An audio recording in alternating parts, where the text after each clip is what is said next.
Well, happy Transfiguration. It's one of the great high holy days in our Christian tradition. So do you have big plans? No? Nobody. Nobody has big Transfiguration plans, huh? Well, turns out you're not alone. It is indeed one of our high holy days. It's been observed in the Christian church since the mid-1400s, but it doesn't come with baskets to fill or stockings to stuff, and we don't have hymns that we think, it's just not Transfiguration if we don't sing my favorite hymn. Right? No one's got any of those. If you do, see Jeannie after church. But it is indeed a critically important day in the life of the church. It's the bookend, if you will, to the season of Epiphany. Now, you remember Epiphany back in January, the day we remember that the Magi visit baby Jesus. And always, every year, on the Sunday after that, we read the story of Jesus' baptism. We have the scene set. John and Jesus are in the river Jordan. John baptizes Jesus, and the voice of God says, "This is my son, the beloved." And then we have this season we call the season after Epiphany. Clever, right? And it bookends with Transfiguration. And in this season, we have spent time walking with Jesus in his early parts of his ministry. We've been learning to love and be loved, that we are called, that we are invited to follow, that we are blessed, that we are to shine and grow. And it's been a season of learning, of growing in faith, of learning these early stories of Jesus' ministry among us. And then we get today, the other bookend of the season, to Transfiguration. And Jesus is transfigured, and we hear that voice of God again. "This is my son. Listen to him."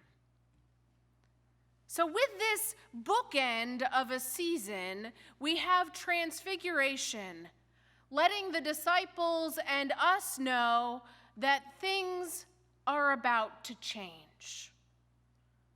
Starting Wednesday, we head into the season of Lent. And if we know our Christian stories, we know that that season ends with Jesus on the cross. And so change is afoot. Change is underway in our Christian rhythms as well. But before we get too far ahead of ourselves in Lent, we have to deal with Transfiguration. This kind of weird high holy day with these strange stories that we're not quite sure what to do with. Moses heads up the mountain, and he's covered in a shroud of cloud, while Aaron and the others are told to wait. And Jesus takes his best friends on up the mountain and tells them to hang on, and they sit and wait. We've got two similar stories here. Both of them are on mountains. Both of them have this element of Moses and Jesus shining or glowing. But what really struck me this year is all of the rest of the characters in these stories are told to wait. It strikes me that this is how we encounter our God, when we sit and wait.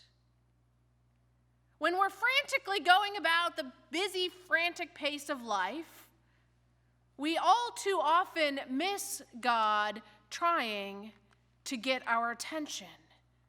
When we're busy dashing here and there from the moment our feet hit the ground till we collapse exhausted in bed at the end of the day, we miss God trying to get our attention. Now, those of you that have come to church often have heard me tell of being a camp counselor in the summers during college at an environmental education camp.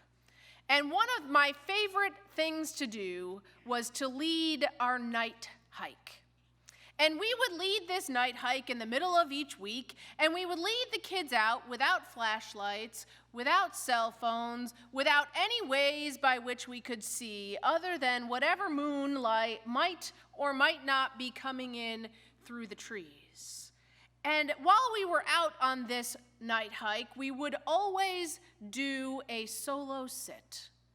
We would have the kids sit for 10, 15 minutes, which is an eternity if you're a teenager, all by themselves on the trail to experience night.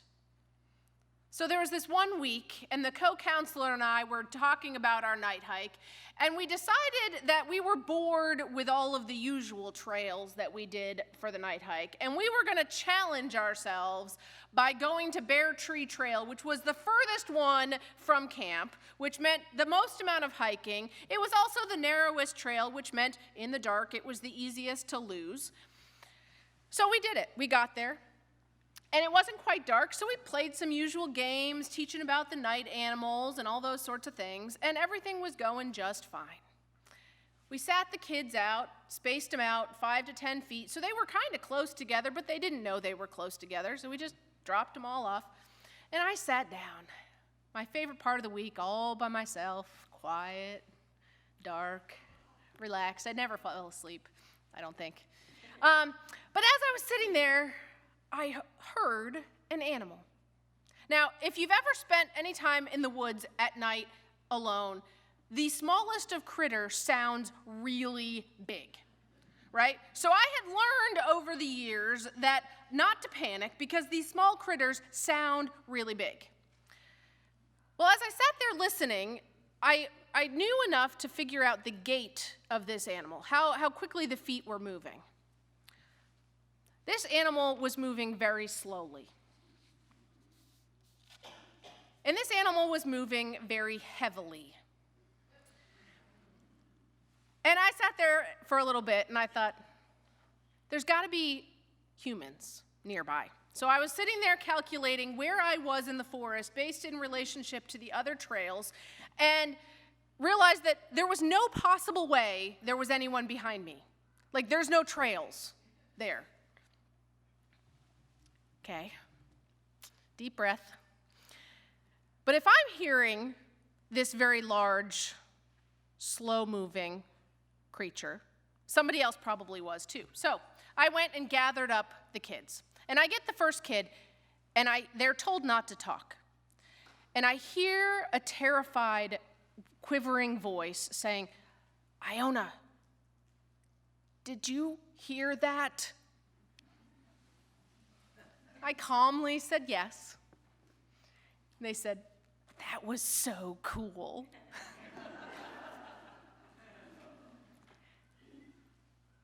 That is kind of what I imagine Aaron and the Israelites, Peter, James, and John experiencing. Sort of this combined sheer terror and incredible awe all at the same time. Because both of their leaders were glowing, so the story tells us. So for Aaron and the Israelites, they encounter what the Laughing Bird translation says is Moses' face lit up like a lantern. So can you imagine coming across your leader with the face all aglow, probably a little bit scared, and a little bit in awe, right? A little bit of both of those things. Now, it's also possible that they were remembering that their leader, Moses, had very nearly been killed as a baby in a basket going down the river. Remember that story? And he had very nearly been killed as a slave in Egypt.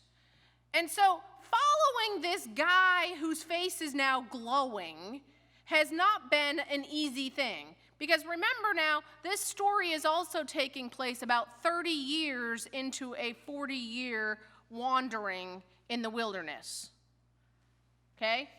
So not going well. So you can bet that they were a little bit scared and a little bit in awe of this Moses that's been somehow glowing on the mountain.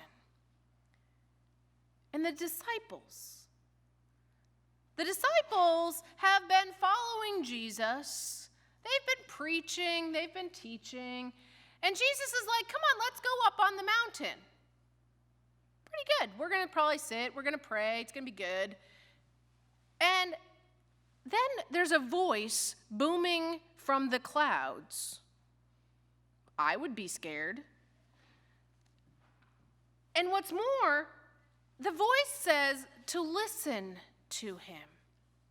Now, thus far, it's not really been a vacation. I mean, they've been on the road, they've been preaching and teaching, but Jesus has not been easy on them. He's been saying, love your enemies, that blessing comes when you mourn, that you're supposed to hunger for righteousness and be about justice and make sure you shine all the time, and all of these really hard things. Now, what story we missed in our reading of Jesus' story is that right before the one Heidi read for us, it started with 6 days after. The one right before that is when Jesus informs his disciples that he's going to undergo great suffering, and he's going to be killed, and he's going to be raised on the third day. And then he's like, come on up to the mountain, and he starts to glow. I would be scared and a little bit in awe too. So in this moment where Moses and Jesus are all aglow, these are moments where God's presence is really close. And that is amazing. That's why Peter was like, let's build some huts. Let's hang out here. Let's just stay. Because this is good. But this is not the end of the story. Both Moses and Aaron and all the Israelites, Jesus and the disciples, have to come down off this mountain. They have to get back to everyday life. They have to get back to wandering in the wilderness, back to walking with Jesus on the path that leads to the cross. And undoubtedly, they and us would like to stay up here on the mountain where the glowing is happening and things are pretty good. But instead, we get sent down off this mountain to do more. Sent down off this mountain to learn more, to grow more, to love more. We are sent. So it's really amazing that we are invited to wait for God. We are invited to wait and sit in awe of God's presence and God's glory, but we don't get to stay in that moment forever. We don't get to stay alone in the peaceful night woods. We don't get to stay on the mountaintop, sitting in the presence of God's glory. We have to come down and go. We are sent back into the world to love and serve and grow and be. So friends, we are invited. We are invited and encouraged to get to that mountaintop over and over and over, to bask in the glow of God's glory, to pause from the frantic lives that we lead, to witness the glow of God's love. But then we are sent back and sent out to keep going. So let's go. Amen.